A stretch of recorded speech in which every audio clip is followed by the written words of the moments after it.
sa Mindanao ug sa Bisaya, nangandoy nga mag-adventure sa Manila. Kay daghang nag-ingon ug dunay nagbalita, daghan kunong kwarta sa Manila.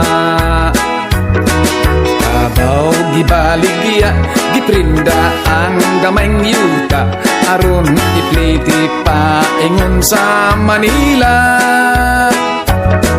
Karton ang gisudlan sa sinina niyang gilokdo, malipayon sa kaydayog barko.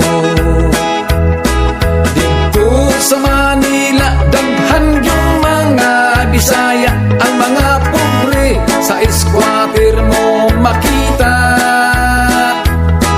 Tunay nakatrabaho, apan mas daghan ang wala, simple lang ang kinabuhi sa Manila. Pagdungot niya sa pier sa masadya nga Manila, daw gilamat siya sa iyang nakita. Kay daghang mga tao, mga sakyanan pagkasaba, gibati siya og jutay katuba.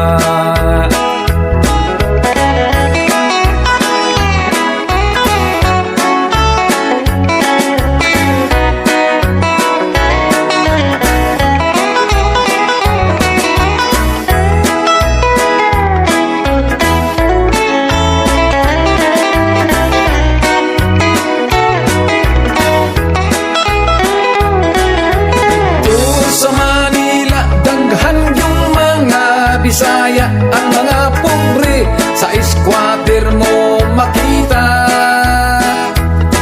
Tunay nakatrabaho, apan mas daghan ang wala, simple lang ang kinabuhi sa Manila.